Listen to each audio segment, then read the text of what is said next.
नमस्कार दोस्तों, आप सभी का बहुत बहुत स्वागत है। आज की क्लास में पढ़ाई जीवन का अहम हिस्सा है जो जीवन को एक नई और उच्च दिशा देता है। इसी सुविचार के साथ आज की क्लास हम शुरू करते हैं और आज हम पढ़ेंगे फ्यूचर कंटिन्यूअस टेंस के बारे में। तो चलिए हेडिंग डाल लेते हैं, फिर वीडियो शुरू करते हैं।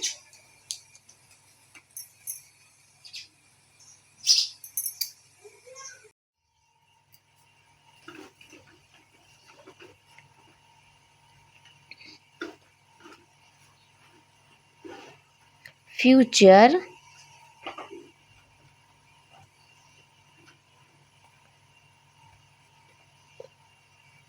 Continuous tense. Future continuous tense आज हम पढ़ेंगे इसके बारे में।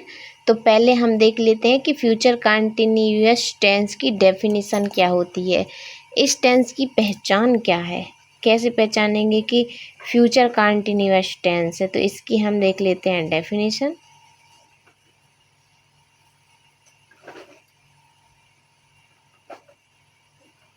ठीक, इसकी हम डेफिनेशन देख लेते हैं कि हम वाक्य को कैसे पहचानेंगे। तो जिन वाक्यों के अंत में रहा होगा, रही होगी,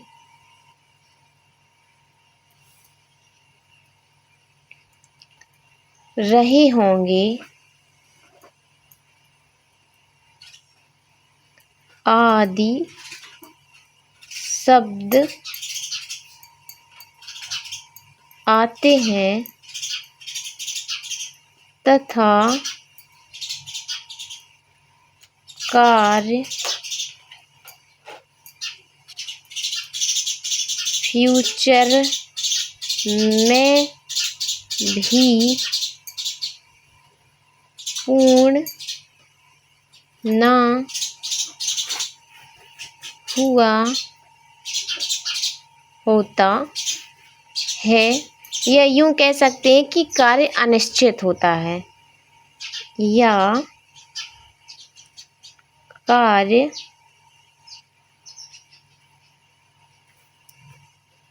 अनिश्चित काल में होता है। फ्यूचर में होगा लेकिन वो कार्य भी निश्चित नहीं होगा, अनिश्चित होगा। ठीक, फ्यूचर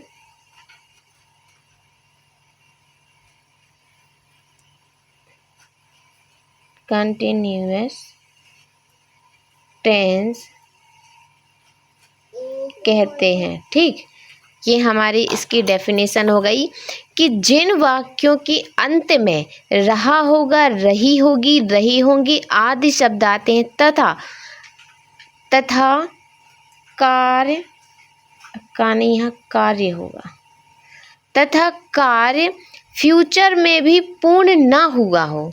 कार्य जो है वो फ्यूचर में हो लेकिन पूर्ण ना हुआ हो, या कार्य अनिश्चित काल में हो, ऐसे वाक्य को, ऐसे टेंस को हम फ्यूचर कंटिन्यूअस टेंस कहते हैं। अब हम इसको है ना 6 सेंटेंसों में पढ़ेंगे। ठीक है, तो आज हम पढ़ेंगे फ्यूचर कंटिन्यूअस टेंस के अफर्मेटिव सेंटेंस के बारे में। ठीक, तो ये फ्यूचर कंटिन्यूअस टेंस हो गया। इस टेंस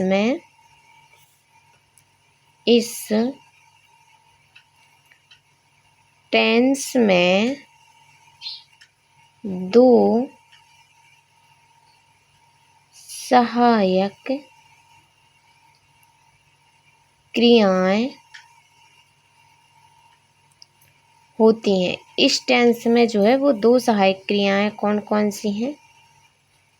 शैल बी और विल बी, 2 सहायक क्रियाएं होती हैं, शैल बी और विल बी। कर्ता आई और वी के साथ, कर्ता आई और वी के साथ सेल बी का प्रयोग तथा बाकी बचे कर्ता के साथ, बाकी बचे कर्ता के साथ विल बी लगाते हैं। इस टेंस में दो हेल्पिंग वर्ब हैं, दो सहायक क्रियाएं कौन कौन सी, शैल बी और विल बी।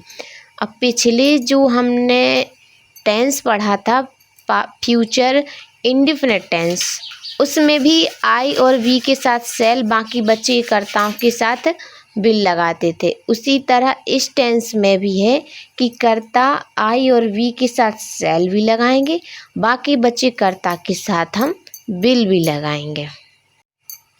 ठीक, और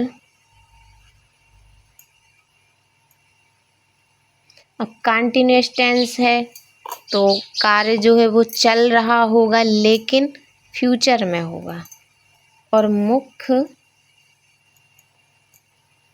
क्रिया में आईएनजी लगाएंगे। ठीक, मुख्य क्रिया में आईएनजी लगाएंगे क्योंकि फ्यूचर कंटिन्यूअस टेंस है, और फ्यूचर कंटिन्यूअस, प्रेजेंट कंटिन्यूअस या पास्ट कंटिन्यूअस टेंस, कोई सा भी कंटिन्यूअस टेंस होता है उसमें हम आईएनजी लगाते हैं, तो इसमें भी हम आईएनजी जो है वो लगाएंगे। ठीक, तो इस टेंस को भी हम 6 सेंटेंसों में पढ़ेंगे एक एक करके। तो अभी हम पढ़ते हैं फ्यूचर कंटिन्यूअस टेंस की अफर्मेटिव सेंटेंस के बारे में। तो चलिए पहले अफर्मेटिव सेंटेंस देख लेते हैं।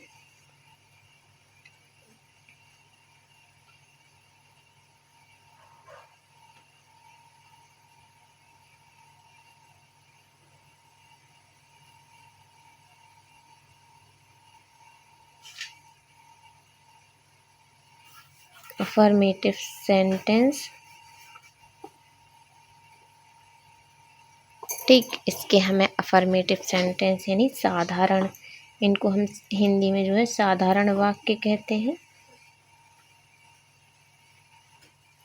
साधारण या सकारात्मक लिखवा देते हैं ना, यहाँ पे हम सकारात्मक लिखते हैं,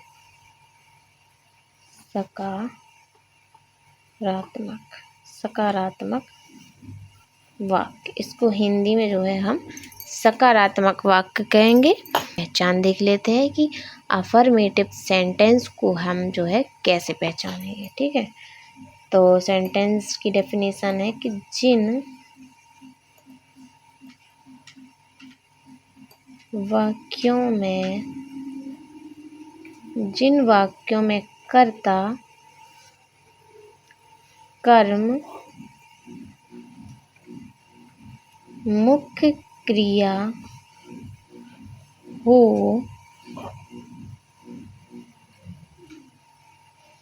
सकारात्मक वाक्य कहते हैं। ठीक, कि जिन वाक्यों में कर्ता कर्म और मुख्य क्रिया हो सकारात्मक वाक्य कहते हैं। बस छोटी सी इसकी डेफिनेशन है, ज़्यादा बड़ी नहीं है।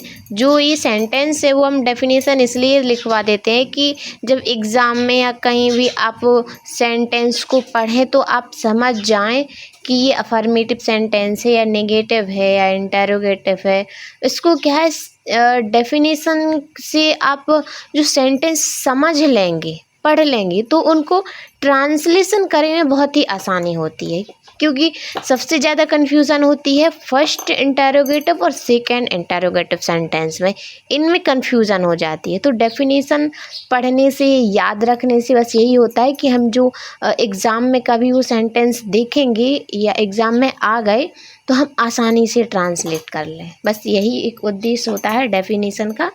तो तो आप डेफिनेशन पढ़िए, समझिए, याद रखिए ताकि आपको भी आसानी हो। तो ये हमारी डेफिनेशन हो गई। अब हम एक एग्जाम्पल देख लेते हैं इसका, ठीक है।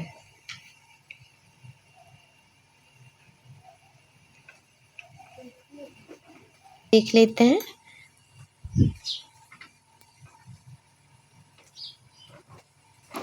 लड़के मैदान में